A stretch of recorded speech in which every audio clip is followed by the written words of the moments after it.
Doutora Rosana, o quanto esse estudo pode contribuir para o desenvolvimento de tratamentos preventivos? Eu acho bastante importante, que é um outro mecanismo que a ciência agora está mostrando, que não é só a ação do vírus diretamente, mas também a ação inflamatória decorrente da passagem do vírus, que pode ter a ver com essa névoa mental, esse brain fog, que é o termo que o pessoal usa.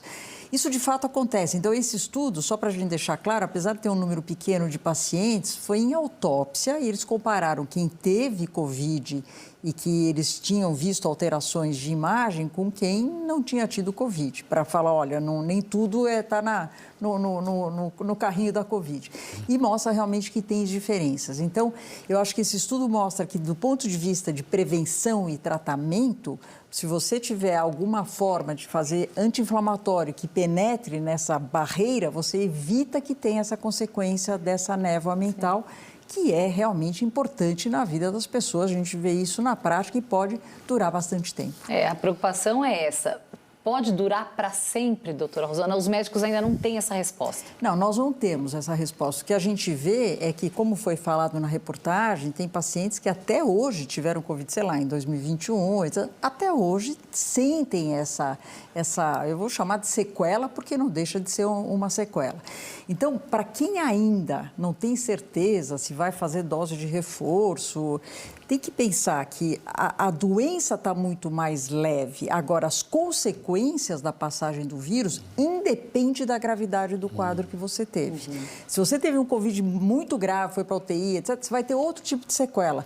Mas essas sequelas que a gente está comentando, de falta de concentração, de memória, isso não tem a ver com a gravidade da doença. Então, mais um motivo para quem tiver na dúvida ainda em relação a vacinar e fazer reforço, é esse, o Covid longo. Agora, doutora Rosana, existe algo que as pessoas possam fazer durante ou após a contaminação pela Covid para evitar esses apagões? A nossa editora executiva aqui falou que, a Amanda falou que ela começou a ler muitos livros com medo de perder a memória. Não, você pode estimular, né?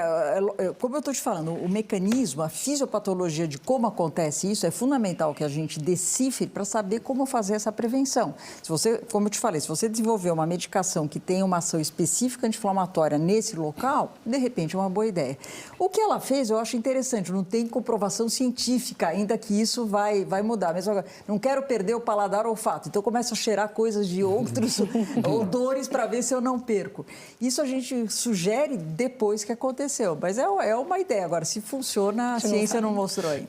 E é legal, só quero um comentário, Karen, é legal falar da vacinação, porque eu e Karen, vou contar isso para eles, a gente foi vacinado ontem, né, com a 4ª dose. E eu percebi, e você também percebeu, e a gente percebe, né, um senso comum de pessoas ainda em dúvida, doutora Rosana, sobre a vacina. E né, agora que não precisa ter dúvida, não é isso? Agora nós vamos ter uma reportagem, tá? A gente vai falando exatamente sobre isso. Que bom. Com detalhes, nós vamos discutir isso aqui.